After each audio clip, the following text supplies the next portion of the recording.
students who kind of thought that, going through college and you'd put yourself, and I'm not insinuating you can't, that it won't help you, but boy, oh boy, it's tough out there right now. Good people are having trouble finding jobs. So there you have it. There are some news headlines we do at about 25 after. Every hour we'll hit some sports. Got lots of football from the weekend wrap-up of college basketball. Just 2 teams remain undefeated, one of those being the UK Wildcats. How about that, Ralph? And a big game for your Louisville Cards tonight. See what they're made of. But we will break down the NFL. How about that finish yesterday? Right after my wife said, damn, all these games are blowouts. Yeah. Well, at the time it was 31-10. Nice defense, Arizona. But first, let's check your 96 Rock traffic and see how the weather forecast is looking out there. Sally. You're on 75 South. It is a parking lot from Laughlin to an accident between Paddock and the Lateral. Only the left lane is open. Again, this is 75 South. The accident itself is just past Paddock. A car is sideways under a semi. A lot of crews out there, so things are pretty much stopped. So you'll want to get left to get through that. Northbound is moving fine. If you see anything, you can call Angie at 241-CARS. 241-2277. Cloudy today, some snow showers, especially during the afternoon and evening. Accumulation up to an inch possible today with a high 29. Tomorrow, cloudy and flurries, becoming partly sunny by afternoon and a high tomorrow 31. Wednesday, mostly clear and a high 37. Right now, it's cloudy and 19. No, obviously, I think the Bengals topic A today, tomorrow, probably into Wednesday, maybe even throughout the whole week. Remind everybody when Joe Walter and Doc are going to be on. Joe Walter at 7:05, the former Bengal lineman, get his take on the Bengals fallout. And Paul Doherty from the Inquirer will check in with Doc about 8:05. So stay tuned for that. Get a little third-party perspective as well. 6:33 to time. I am Gamble. He is Finn. I'm Sister Karen. It's Everclear. On Cincinnati's Pure Rock, 96 Rock. Like they do. You can't stop them. Gamble and Finn. Mornings on 96 Rock.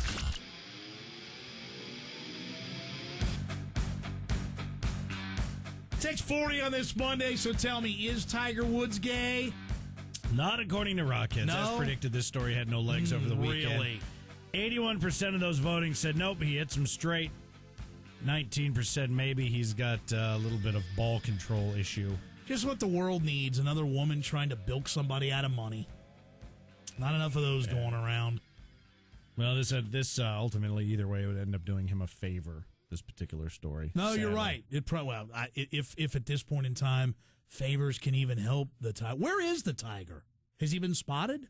There have been reports that they found. Somebody said they saw him getting cases of liquor and women going into this certain place. I'm thinking, there's no. He's not that dumb. Well, twice. the last thing that I heard was around the holidays when Elon went to Sweden and gave him the Swift. I think he was out on the yacht. It's got to be tough out there, though. On the man. 200-footer, got to be horrible out there. Yeah, I feel terrible. The for yacht him. called Privacy. I hope he never wins another tournament. That piece of dung. Yep. Well, he's going to have to spend a significant amount of time repairing his image in the eyes of one person only. Jack Nicklaus. Yeah, you know what though, Ralph? How can you? From a Nicklaus perspective, there's no way in the grand game of golf that activity. And you know what? Speaking of. Give me 30 seconds for another tangent. This will set me off more than anything else. All these pristine golfers, right? Mm. Were you honest to God if you wore the wrong shade of slack or happened to suddenly... I think the singular of slacks is slack, but whatever. Whatever. You get my point. Or if you happen to mumble something a little while Fred is in his backswing, right. They would chastise you. Are you talking about professional? I'm talking about golf in general. All the golf purists, thank you. The reality is, they better never accept Ty. He's a piece of dung. I don't want to ever hear any of them. No. Did you see Shut up. Have you seen the first promos for the Masters? Oh, yeah, they don't involve All about Tiger. Phil. Yes, they are. Oh, you think? The golden boy. Yeah, oops. I did put up a couple of new polls here. We'll get to some of this other stuff later, but basically in a nutshell, question number 1, the Bengals 2010-2011 will be A, better, B, about the same, C, worse. Worse. Okay. And question number 2, you're the head of NBC Entertainment, and one of these guys has got to go. All right? It's not the situation that's being presented, but I do think one of them may tell him to kiss it. And I didn't put up Jimmy Fallon because he would have been the easy fallback position. Mm-hmm. It's either Jay Leno or Conan O'Brien. Which one's got to go? You make the choice. See, I've never seen either one of them because I can't stay awake, so I don't care. If I was them, I'd keep Conan. Absolutely. I can't stand Well, you don't Jay like anyway. Jay Leno. I don't either. I and love his Conan. show, as predicted, already Yep. done. Thank you very much. So I when think he's I on, predicted I think- by my birthday. I think they're doing it but I when think it's the Olympics. they're making him hang on till the Olympics and then I think after it's the like, Olympics. It's like February 12th. February. Yeah. I think Oh, February so I 13th. was right I think then. that's right. Yeah. But it's one of these deals too. I love it. Oh, it's affiliate pressure. Affiliate pressure. It's the show's doing really well. Well, no, Yeah. no, it's not, because if it was, then you wouldn't have affiliate pressure. Exactly. For the record. How stupid do you think we are? Right. You don't take a show off the air if it's doing well. And then Right. it's like, well, if we put him back on at 11:35, Conan will still have the Tonight Show. Well, okay, then we'll see the retooled 25-minute program Right. from Jay if they've changed the formatics of it to prove that the show was working. It's not working. It sucks. All right, let's go in reverse order. I'll start with yesterday, and we'll get back to the Bengals. Late yesterday, Carlos Dansby returning an Aaron Rodgers that? fumble, 17 yards for a TD on the first series of overtime. And you had to think, in that game when no one could stop anyone else, as soon as the coin flip was won by Green Bay, you had to think, well, the Packers are going to win 51-45, the final score.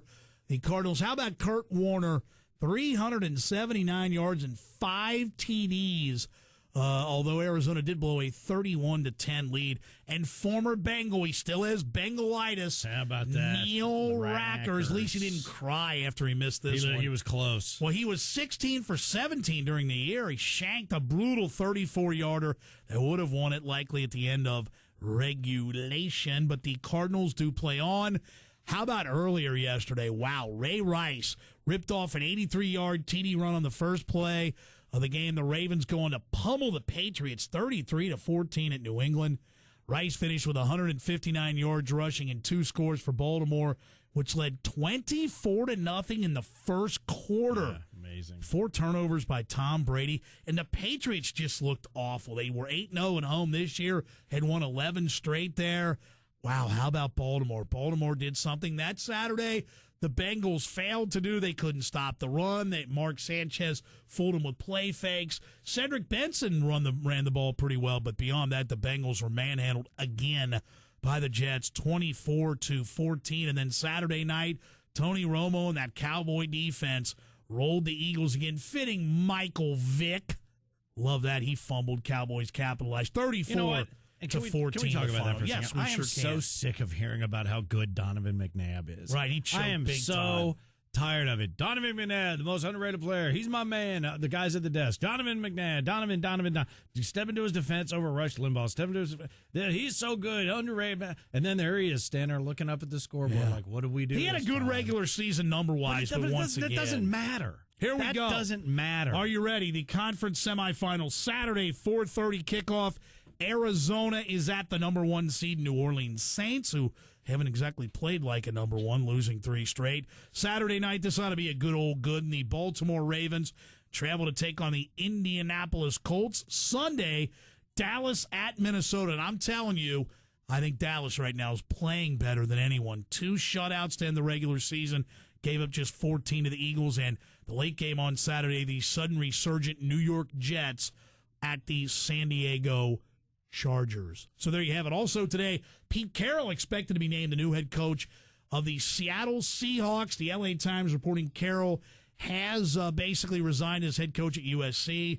Coaches and players being informed. Carroll previously coached the Jets and Patriots in the NFL, went 33-30. Believed to have a 5-year deal worth around $35 million. That's not all bad. So Pete Carroll expected to head to the Seahawks. College football, quick couple notes. Texas Tech introducing Tommy Tuberville as its new football coach yesterday. He did not coach this past season, took a year off after resigning at Auburn following a 5-7 year in 2008. Tuberville takes over from Mike Leach, who was fired after allegations of mistreating a player, and he has since, by the way, sued. Big surprise there. Texas Tech University. Before I get to college basketball, the Reds have landed a highly touted Cuban defector, 22-year-old Aroldis Chapman, agreeing to a 5-year, looks like about a $25 to $30 million deal. That's according to a report on the team's website. The lefty pitching for Cuba in last year's World Baseball Classic had been sought after by several of the big market teams, had a fastball once clocked up. And I love when they say he has a 102-mile fastball. He doesn't throw that on every pitch. Right. But the reality, I heard Jerry Krasnick, who works for ESPN. Kraz used to cover the Reds and later was the national baseball writer for the now-defunct Rocky Mountain News. Talking, though, about this guy, young, hasn't really been tutored, if you will, is a working, obviously has great stuff. You throw it that hard, but could be somewhat of a work in progress. So it'll be interesting to see. But the Reds have a noon news conference. I'll give the Reds this. That would be the first real out-of-the-box play that they've made, to my knowledge, ever. Does seem out of character. It's very out of character.